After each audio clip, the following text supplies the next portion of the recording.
Hola a todos, mi nombre es Damián Moabro, yo soy médico especialista en anatomía patológica y vamos a desarrollar ahora la clase de anatomía patológica en el contexto del trasplante.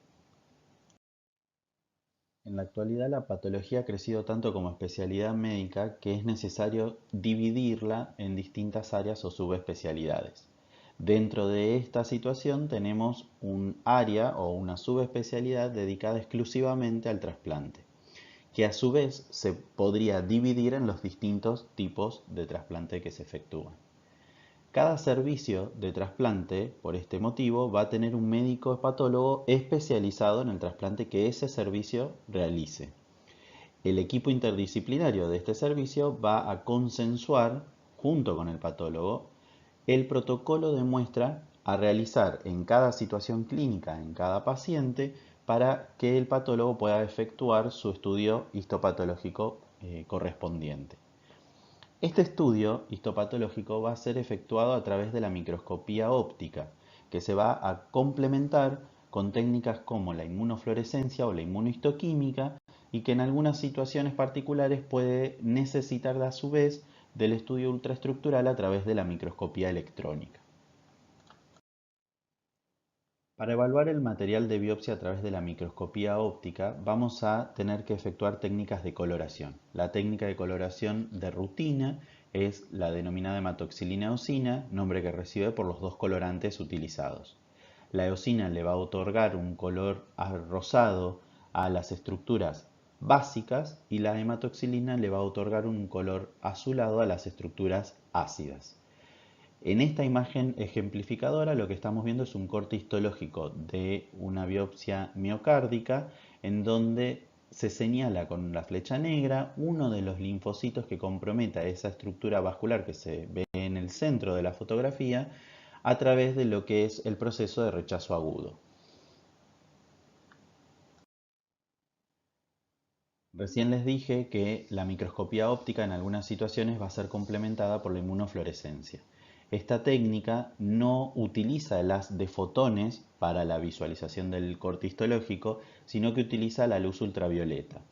Y para detectar aquellos componentes que uno quiere visualizar, se utilizan anticuerpos que tienen en su componente, digamos, constante, una molécula que genera fluorescencia cuando es visualizada o se la expone a la luz ultravioleta. Razón por la cual todos aquellos componentes que tengan eso específico que uno está buscando se van a ver de un color verde manzana brillante y todo el resto del material se va a ver en negro. Lo positivo entonces en inmunofluorescencia será aquello que se ve verde y el resto será todo negativo. En esta imagen específica lo que estamos viendo es en el contexto del miocardio cómo las estructuras capilares que se encuentran entre las células del mismo tejido dan positivas para lo que es la fracción C4D del complemento, un marcador de rechazo agudo humoral. En algunas situaciones, la microscopía óptica no alcanza para efectuar el diagnóstico o para justificar el contexto clínico del paciente, y es necesario recurrir al estudio ultraestructural, es decir, más allá del que podemos efectuar con la microscopía óptica, para poder llegar a ese diagnóstico definitivo. Para esto se utiliza la microscopía electrónica y específicamente la microscopía electrónica de transmisión. En la imagen que vemos a la izquierda, lo que estoy ejemplificando es la presencia de las partículas virales del virus BK que se encuentran en el parénquima renal en un contexto de nefropatía por este virus. Estas partículas son las que están señaladas con la flecha roja. Las partículas virales tienen una densidad elevada, por eso se ven en un color negro. Recordemos que en electrónica, salvo algunas excepciones, vamos a ver una gama de grises entre el blanco y el negro, siendo el blanco lo que menor electrodensidad presente y lo negro lo que mayor electrodensidad presente. En la imagen de la derecha, simplemente estoy ejemplificando una membrana de filtración renal normal.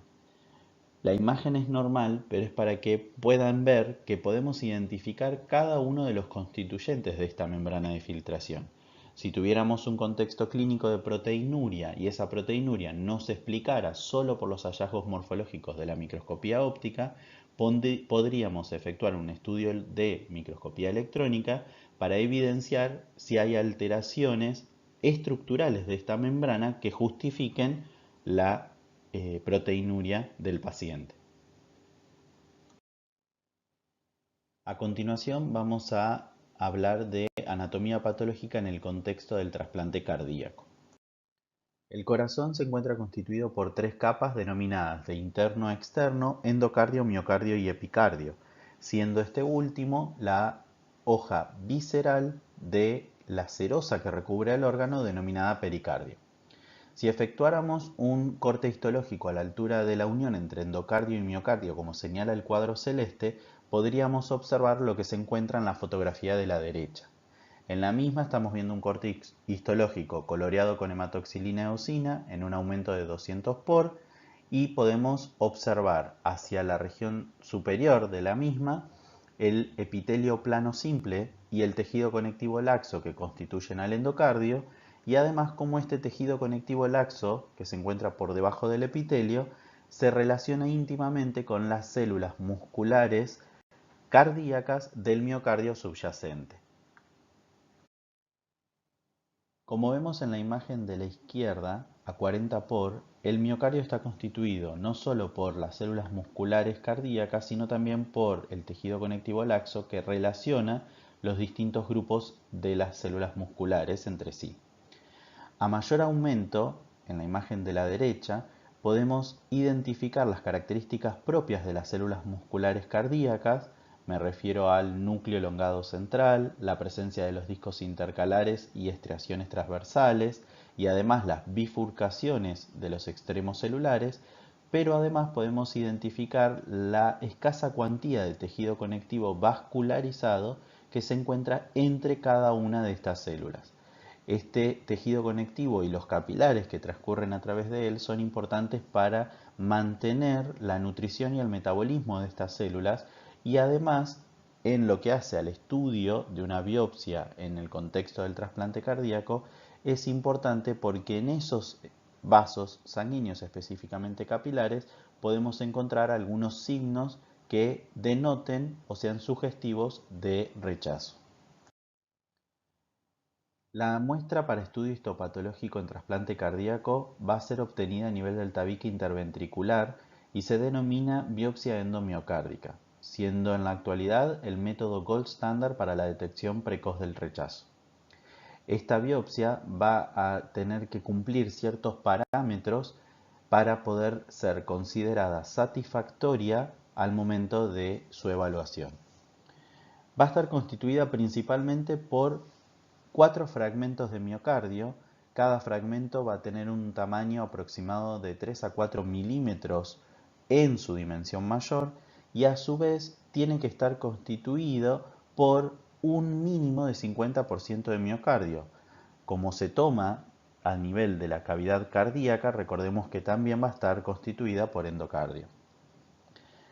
A su vez vamos a poder tomar otras muestras o separar algunas de las obtenidas para el estudio de inmunofluorescencia si el contexto clínico lo amerita, o si previamente alguna biopsia endomiocárdica presentó algún hallazgo morfológico que amerite este tipo de estudio complementario. El presente cuadro resume los criterios a través de los cuales se gradifican los hallazgos obtenidos en la biopsia endomiocárdica con respecto al rechazo celular agudo.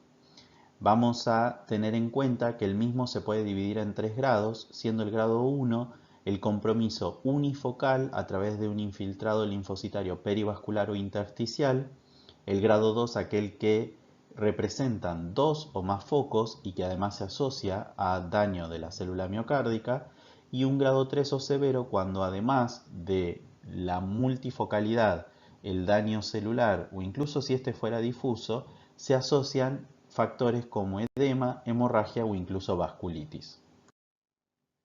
Las imágenes representan ejemplos de rechazo celular agudo a nivel miocárdico grado 1. En la imagen de la izquierda, en un aumento de 100 por, vemos la presencia de un componente mononuclear de distribución intersticial, pero que se resume en un único foco. Este único foco está asociado principalmente a los vasos que se encuentran en el tejido conectivo entre las células miocárdicas. En la imagen de la derecha, en un aumento mayor de 400 por, vemos cómo las células son principalmente linfocitos y se encuentran relacionados íntimamente a los capilares del miocardio. En estas imágenes podemos observar cómo el proceso linfocitario se presenta con mayor número de focos, como vemos en la imagen a 40 por de la izquierda, donde se observan concretamente 3 a 4 focos celulares de compromiso, y a mayor aumento a la derecha, como estos focos se encuentran constituidos por un número mayor de células linfocitarias y además empiezan a aislar y dejar individualizadas a las células musculares del tejido cardíaco. En estas imágenes observamos cómo el proceso celular tiene una distribución difusa, comprometiendo casi la totalidad del tejido observado, y en la imagen de la derecha podemos observar que además de tener una distribución intersticial y perivascular, como señala la flecha negra, se encuentran otros parámetros morfológicos asociados, como la presencia de necrosis, señalado con la flecha roja. Recordemos que tanto la distribución difusa como la presencia de parámetros morfológicos asociados gradifican en un grado 3 al material observado y por lo tanto el compromiso se interpreta como de mayor severidad. El mismo sistema que establece los grados de rechazo celular agudo para la biopsia cardíaca en el año 2004 establece recomendaciones que dividen en dos categorías al rechazo mediado por anticuerpos. En este contexto tenemos una categoría 0 para la situación en la cual no se encuentran anticuerpos que denoten rechazo mediado por los mismos, ni tampoco presenta hallazgos histológicos o inmunopatológicos en el material enviado. Y una categoría 1 cuando obtenemos en el material la presencia de rasgos histológicos que denoten rechazo humoral o se detectan a través de estudios complementarios la presencia de anticuerpos o fracciones concretas, como por ejemplo el C4d del complemento, que son también indicadores de este tipo de rechazo. Estas imágenes que vimos al principio de la presentación son ejemplos de rechazo humoral agudo. En la imagen de la izquierda, coloreada con hematoxilina eosina y en un aumento aproximado de 500 por, tenemos una estructura vascular comprometida por linfocitos, como señala la flecha negra, y en la imagen de la derecha tenemos la positividad para la fracción C4d a través del estudio de inmunofluorescencia en los capilares que se encuentran en el miocardio. Ambas situaciones representan hallazgos que denotan este tipo de rechazo. Vamos a continuación a hablar un poco de lo que corresponde a anatomía patológica en el contexto del trasplante hepático.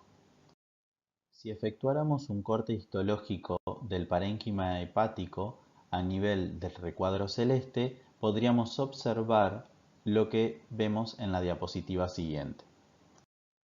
El parénquima hepático se encuentra constituido por estructuras hexagonales denominadas lobulillos hepáticos clásicos. Cada uno de estos presenta en su vértice los espacios porta con la tríada portal y en el centro una vena centrolobulillar. Entre la vena y los espacios porta se distribuyen los hepatocitos formando hileras en forma radiada desde la vena hacia la periferia, y entre estas hileras se encuentran los sinusoides hepáticos. Cada hepatocito presenta un amplio citoplasma eosinófilo y vaculado, como podemos ver en la imagen de la derecha a mayor aumento, y a su vez presenta un núcleo central de cromatina laxa, en algunas ocasiones pudiendo también poseer dos núcleos en lugar de uno, un hallazgo que se considera también normal. El espacio porta localizado en los vértices del lobulillo clásico se encuentra constituido por tejido conectivo y la denominada tríada portal, formada por la rama de la vía biliar, una rama de la arteria hepática y una rama de la vena porta. El mismo espacio se encuentra limitado en su periferia por una hilera de hepatocitos fuertemente adheridos entre sí, constituyendo lo que se denomina placa limitante.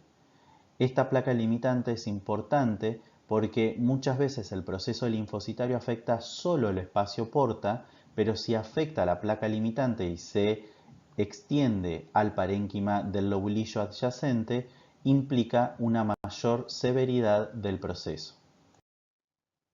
Cuando evaluamos el rechazo celular agudo en un contexto de biopsia hepática, tenemos que tener en cuenta todas estas estructuras que venimos detallando previamente.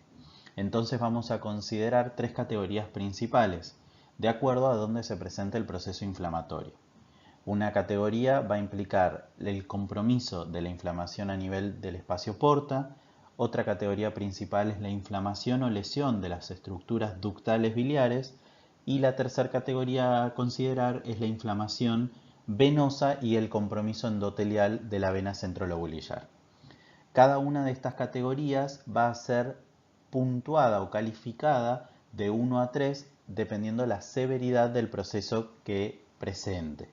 Por supuesto, a mayor puntuación, mayor va a ser la calificación total del rechazo y por lo tanto se considerará de mayor severidad.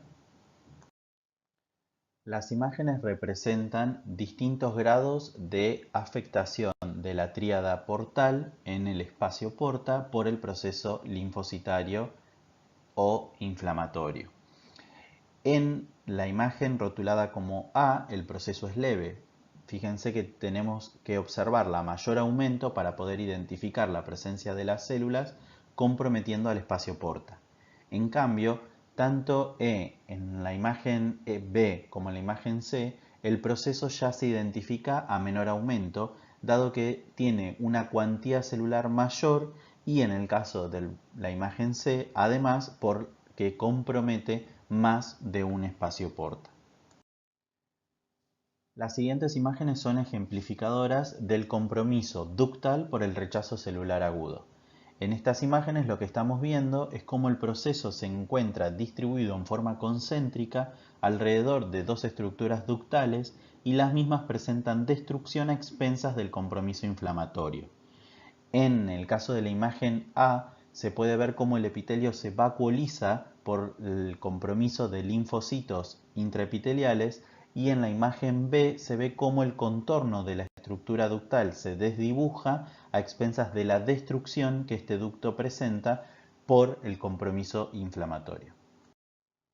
En estas imágenes vemos cómo el proceso de rechazo compromete una vena centrolobulillar. En la imagen A un aumento de 20 por y en la imagen B a un aumento mayor. El proceso inflamatorio compromete en forma concéntrica la estructura vascular, pero además, como bien se señala en la imagen de la derecha, rotulada con la letra B, vemos cómo este proceso inflamatorio compromete la pared vascular y además produce inflamación del endotelio, proceso que se denomina endotelitis. Este compromiso vascular con el proceso de fibrosis que se encuentra asociado representa una mayor severidad del rechazo. La imagen representa un ejemplo de una técnica de inmunistoquímica, en donde se considera positivo la zona que presente un color marrón intenso y el resto se considerará negativo. En esta foto específicamente lo que estamos observando es la presencia de la fracción C4D del complemento a nivel de los sinusoides hepáticos, un hallazgo morfológico y significativo de rechazo agudo mediado por anticuerpos. A continuación vamos a hablar de anatomía patológica en el contexto del trasplante renal. Podemos dividir el riñón en dos sectores principalmente correspondientes a la corteza y a la médula. En la corteza vamos a identificar, como señala la imagen de la izquierda, a los corpúsculos renales y al sistema tubular que los acompaña, y en la región de la médula vamos a observar solo estructuras tubulares. En ambas regiones además vamos a encontrar estructuras vasculares y tejido conectivo intersticial, siendo de mayor proporción a nivel medular este último. Simplemente para recordar, la unidad funcional del riñón se denomina túbulo urinífero y el mismo está constituido por la nefrona y el túbulo colector correspondiente. La nefrona va a estar formada por el corpúsculo renal, el túbulo proximal, el asa de Henle y el túbulo distal. Algo que también señala esta imagen es cómo de las mismas arteriolas que constituyen el glomérulo del corpúsculo renal surgen estructuras vasculares que van a estar íntimamente relacionadas con el sistema tubular.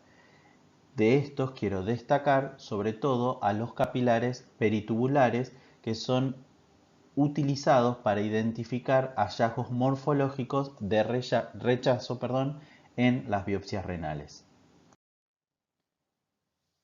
La imagen representa un corte histológico de un corpúsculo renal y algunos túbulos adyacentes coloreados con una técnica denominada de Paz.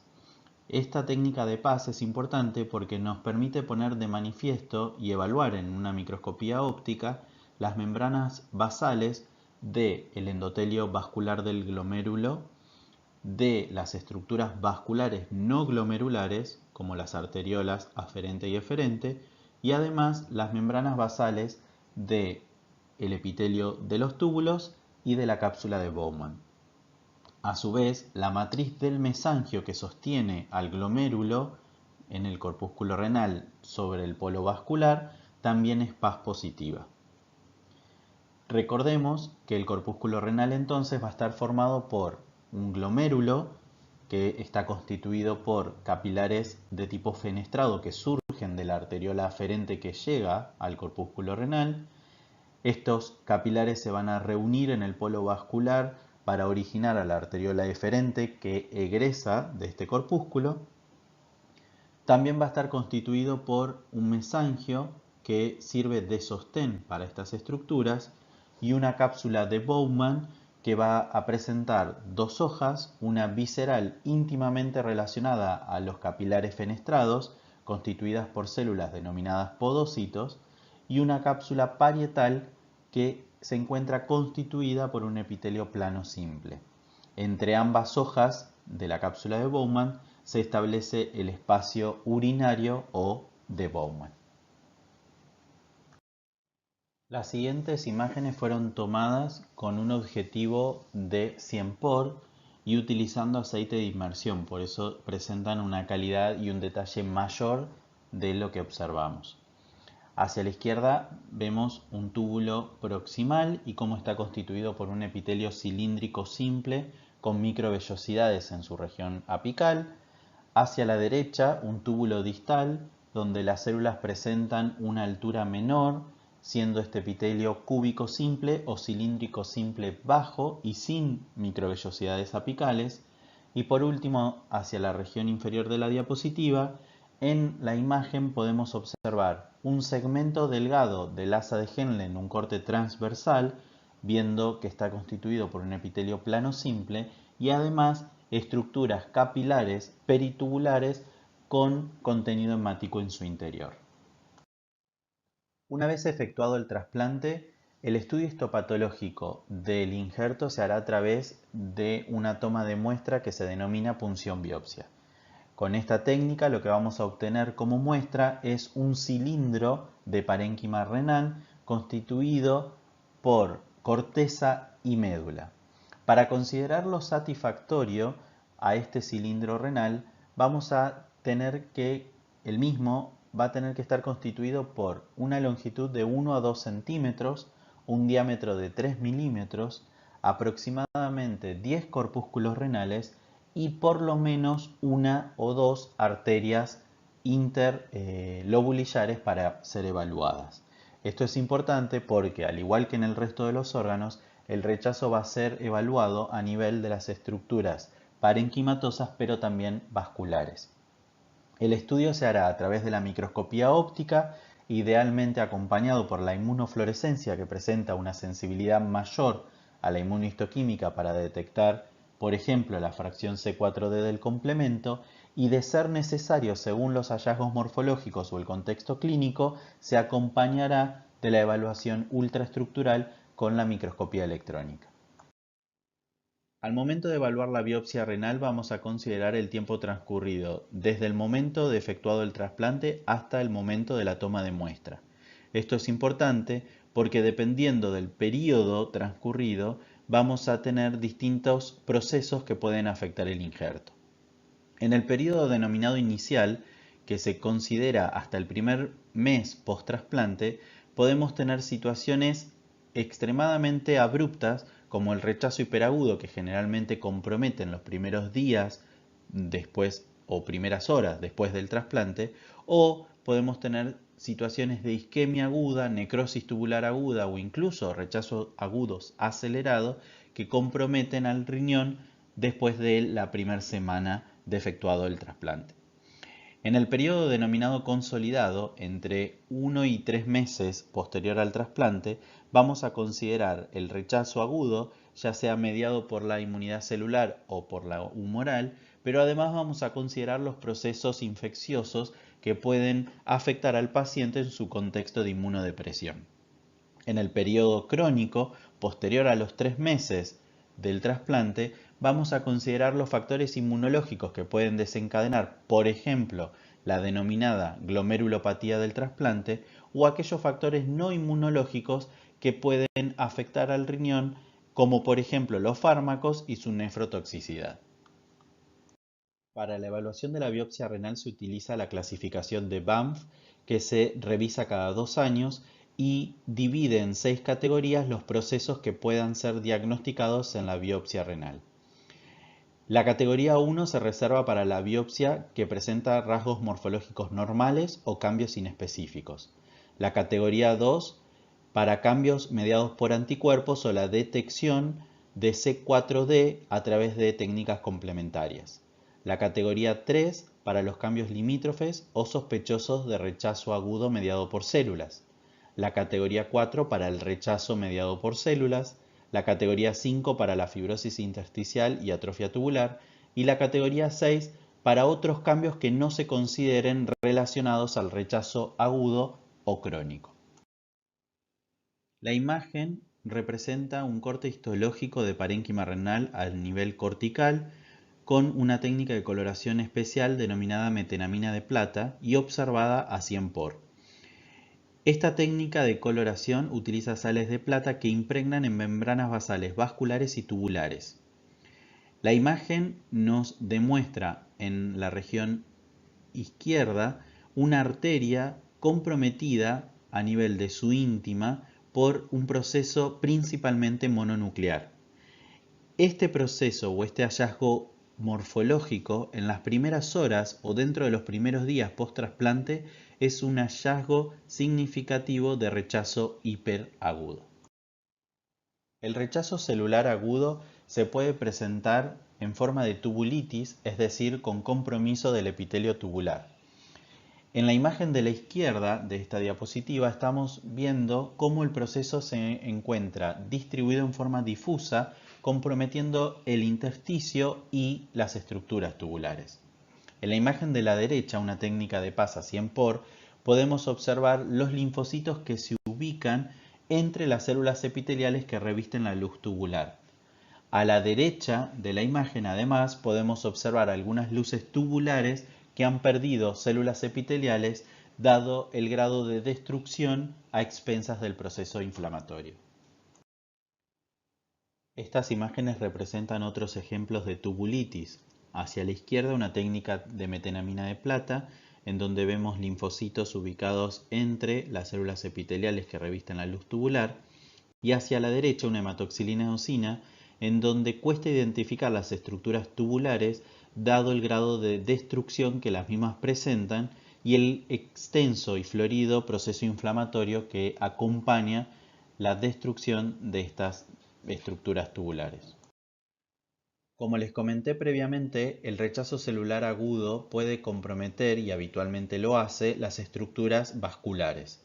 En estas imágenes específicamente lo que estamos viendo es el compromiso de dos arterias a expensas del proceso inflamatorio de este rechazo. En la imagen a menor aumento de la izquierda vemos el proceso a nivel intersticial que rodea a una arteria, y en la imagen de la derecha vemos cómo, además del proceso que rodea a nivel de la adventicia arterial, también vemos el compromiso de la íntima que genera inflamación de su endotelio, denominado endotelitis, y además produce un ensanchamiento de este sector vascular, con lo cual se ocluye la luz y por lo tanto es prácticamente imperceptible. Al igual que en otros órganos, la presencia del depósito de la fracción C4d del complemento a nivel vascular es un indicador de rechazo agudo mediado por anticuerpos. En el caso de las biopsias renales, esta fracción va a depositarse y se va a ir a buscar a nivel de los capilares peritubulares principalmente. Su determinación se puede hacer a través de la inmunofluorescencia o de la inmunistoquímica, pero habitualmente se escoge la primera por presentar una mayor sensibilidad. Al evaluar una biopsia renal nos podemos encontrar con hallazgos morfológicos que no estén vinculados a una situación de rechazo. En este contexto, la glomerulopatía del trasplante es un proceso inmunológico que se presenta posterior a los 2 o 3 meses de realizado el trasplante. Se caracteriza histológicamente por la duplicación de la membrana basal glomerular, como se ejemplifica en la imagen de la derecha. Sin embargo, esta duplicación de la membrana basal no es patognomónica de este proceso, porque también se puede presentar en otros procesos de nefrotoxicidad, como por ejemplo por la ciclosporina, o incluso en enfermedades mediadas por inmunocomplejos que surjan de nuevo y generen un patrón membrano proliferativo a nivel glomerular. Por último, voy a ejemplificarles distintas situaciones que difieren del rechazo y que deben ser consideradas por el médico patólogo a la hora de evaluar cualquier material de biopsia de cualquier tipo de trasplante, dado que no podemos dejar de tener en cuenta que otros procesos pueden modificar la morbimortalidad del paciente trasplantado. Las imágenes que observamos corresponden a dos biopsias renales distintas con compromiso por citomegalovirus. En ambas situaciones, las células afectadas corresponden a las células epiteliales que revisten las estructuras tubulares. Como podemos observar, este virus genera macronucleación, es decir, agrandamiento del tamaño nuclear, un incremento de la relación núcleo-citoplasma y además una mayor intensidad de coloración de estos núcleos. En el contexto de la biopsia renal, tenemos que tener en cuenta siempre la infección por virus BK. El mismo puede generar trastornos en el parénquima renal, principalmente a nivel de los túbulos, o puede generar hiperplasia del urotelio, tanto a nivel intra como extrarrenal, y por lo tanto el paciente presentar trastornos obstructivos. En la biopsia renal, parámetros indicadores de la presencia de este virus son las inclusiones nucleares que podemos observar en la imagen de la izquierda, donde se presentan núcleos a nivel del epitelio tubular con espacios claros internos, o la presencia de hipercromasia y macronucleación, como vemos en la imagen de la derecha. Frente a los hallazgos morfológicos sugestivos de infecciones virales, podemos utilizar técnicas complementarias de inmunistoquímica para poner en evidencia las partículas de estos virus. En la imagen de la derecha vemos un ejemplo de la marcación para SB40 que se utiliza rutinariamente cuando vemos hallazgos morfológicos sugestivos de infección por virus BK. Al igual que en las técnicas de inmunistoquímica que vimos anteriormente, la positividad se está dada por un color marrón intenso. Y como podemos ver en esta imagen, esta positividad se presenta en el sector nuclear de las células comprometidas. Otros hallazgos a tener en cuenta son los que se puedan vincular a la terapéutica que el paciente recibe y que no estén relacionados al rechazo. En estos ejemplos que vemos ahora en la diapositiva, lo que estamos viendo son los hallazgos morfológicos que genera la nefrotoxicidad por ciclosporina. Como ya les comenté anteriormente, uno de los hallazgos característicos de esta toxicidad renal es la duplicación de la membrana basal del glomérulo, como se ve en la imagen de la derecha. Pero además, otro hallazgo característico de la toxicidad por ciclosporina es la hialinosis que se genera a nivel del mesangio, como se señala en la imagen de la izquierda, pero que también se puede ver a nivel de distintas estructuras vasculares, sobre todo arteriolares. Por último, no debemos olvidar que el paciente en el contexto del trasplante también puede sufrir la presencia de alguna neoplasia. Específicamente en el contexto de los procesos linfoproliferativos, el linfoma difuso de células grandes B es el que más comúnmente se presenta, si bien su frecuencia es extremadamente rara. En la imagen de la derecha les ejemplifico un linfoma Hodgkin que también ha sido descrito en distintas situaciones de trasplante, pero su frecuencia es mucho más inferior al del linfoma difuso de células grandes B. Espero que la presentación haya sido clara y que haya sido ejemplificadora de las distintas situaciones que nos podemos encontrar en el contexto de la patología en el trasplante. Y por último, seguramente nos veamos más adelante en algún taller, así que los invito para que participen cuando se realicen. Un saludo para todos y hasta luego.